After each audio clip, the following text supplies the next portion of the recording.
अस्सलामुअलैकुम दोस्तों, मैं AIMIM जिला सदर इमरान बंटी आप तमाम फेसबुक फ्रेंड्स फॉलोअर्स को एक बार फिर फेसबुक लाइव के ज़रिए आप तमाम लोगों से रूबरू हुआ हूँ। इधर दरमियान काफ़ी वक्त से आप तमाम लोगों से कुछ गुफ्तगू, कुछ अपने ख्यालात का इजहार करना चाह रहा था, मगर किन्हीं वजहों से आप लोगों के दरमियान नहीं आ पाया। दोस्तों, आज जिस मौजू पर आप तमाम लोगों से गुफ्तगू करना चाहता हूँ, इधर अगर हम तमाम लोगों ने देखा कि काफ़ी दिनों से अजीज़ बरनी साहब के ज़रिए AIMIM को टारगेट करते हुए कभी फेसबुक पर तो कभी अखबारों में इश्तिहार दे करके मजलिस इत्तेहादुल मुस्लिमीन पर टारगेट करते हुए आवाम को गुमराह करने का काम लगातार किया जा रहा है। दोस्तों, जहाँ तक अजीज़ बरनी साहब की बात की जाए तो कभी हम नौजवान अजीज़ बरनी साहब की आर्टिकल को पढ़ करके उनके फ़ैन हुआ करते थे, लेकिन आज अजीज़ बरनी साहब जिस तरीके से फेसबुक पर खास करके मजलिस इत्तेहादुल मुस्लिमीन को टारगेट कर रहे हैं, ये काफ़ी अफसोस की बात है। मेरी वो हैसियत नहीं कि अजीज़ बरनी जैसी शख्सियत पर तनकीद कर सकूं, मगर फ़िलहाल बड़ी कशमकश में कुछ बातें अजीज़ बरनी साहब तक पहुंचाना चाहता हूं। मैं बताना चाहता हूं कि मोहतरम अजीज़ बरनी साहब, इधर दरमियान मैंने जितना सुना महसूस किया कि आप इस वक्त एक कंफ्यूज पर्सनैलिटी के तौर पर होते चले जा रहे हैं। कभी आप पीस पार्टी ज्वाइन करते हैं तो कभी पीस पार्टी से नाराज हो जाते हैं, कभी सोशल मीडिया पर अपनी ज़मीन बनाने की कोशिश करते हैं तो कभी अपनी नई पार्टी बनाने के लिए राय मशवरा करते हैं। लेकिन अफसोस, जब अवामी सतह पर आपको कोई कामयाबी नहीं मिलती है तो आप मजलिस इत्तेहादुल मुस्लिमीन पर तंज कसना शुरू कर देते हैं। आपकी हालात ठीक सियासत के उस कमज़ोर पर के परिंदे जैसी हो गई जो कि सियासी मैदान में उड़ना तो चाहता है, लेकिन वो उड़ने की काबिलियत अपने अंदर पैदा नहीं कर पा रहा है। तो लाजमी है कि इस तरीके की बेबुनियाद बातें और इस तरीके के इल्ज़ामात वो मजलिस इत्तेहादुल मुस्लिमीन पर आप लगा रहे हैं, जो कि अफसोसनाक है। मोहतरम अजीज़ बरनी साहब, आपके ख्यालात को सुनते और पढ़ते ये मैंने महसूस किया, और इसी स्कूल के वो दिन याद आए कि जब हम लोग स्कूल पढ़ने के लिए जाते थे तो क्लास में जो सबसे काबिल और सबसे तेज तर्रार जो भी बच्चा होता था उसको क्लास का मॉनिटर बनाया जाता था, और उस क्लास का जब वो मॉनिटर रहता था तो उस क्लास में तमाम दूसरे जो बच्चे रहते थे वो उस क्लास के मॉनिटर से, उस तेज तर्रार बच्चे से काफ़ी जलते थे। तो आज अगर बात किया जाए तो मुल्क की सतह पर मजलिस इत्तेहादुल मुस्लिमीन जिस तरीके से मुल्क के तमाम मुस्लिम, दलित और कमज़ोर तबके की आवाज़ उठा रही है, और जिस तरीके से आवाम में मजलिस इत्तेहादुल मुस्लिमीन असदुद्दीन ओवैसी साहब के लिए हिमायतें मिल रही हैं, तो जाहिर सी बात है कि आपका हक बनता है कि आप इस तरीके की बात फेसबुक और अखबारों के इश्तिहार में करें। आप सेकुलर की बात करते हैं तो अजीज़ बरनी साहब, आप ये बताएं, आप काफ़ी तजर्बेकार हैं, आपने सहाफ़त की दुनिया में अपना एक मकाम हासिल किया। आप इसका पैमाना बताएं कि सेकुलर किसे कहते हैं और कम्युनल किसे कहते हैं। गुजरात में अगर फसाद होता है तो हम भारतीय जनता पार्टी को कम्युनल कहते हैं, मगर अगर मुजफ्फरनगर में फसाद होता है तो समाजवादी पार्टी सेकुलर कैसे हो सकती है? पैमाना क्या है, आज हम आपसे ये जानना चाहेंगे। और आप खास करके हिंदू मुस्लिम एकजहती की बात करते हैं, तो मैं आपको ये बात बहुत वाज़ेह तौर पर बताना चाहता हूँ। हो सकता है कि आपके पास रिपोर्ट ना मौजूद हो, मैं आपको बताना चाहता हूँ कि एक बड़ा तबका जो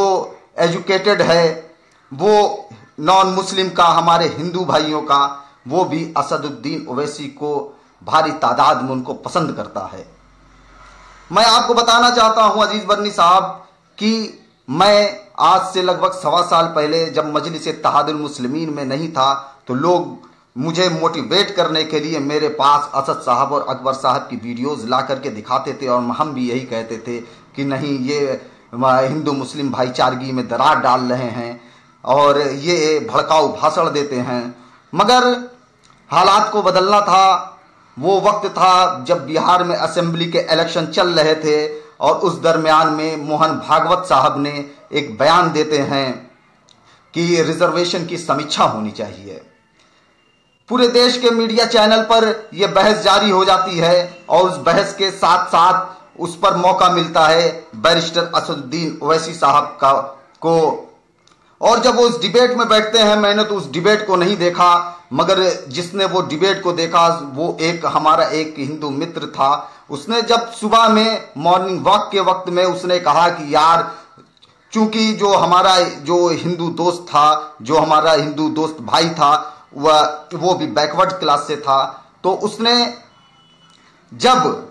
सुबह मॉर्निंग वॉक के वक्त में जब उसने बताया कि यार, आपके नेता असदुद्दीन ओवैसी साहब ने तो बहुत अच्छी रिजर्वेशन के मामले में जो बताया, आज तक देश के किसी भी नेता ने इस तरीके की बात हम लोगों को नहीं बताया। तो मैंने अपने उस दोस्त से कहा कि नहीं, वो हमारे नेता नहीं हैं, मैं तो उस पार्टी का लीडर भी नहीं हूं। तो उन्होंने कहा कि भले ही जो भी हो, मगर बहुत ही काबिल पर्सनालिटी है।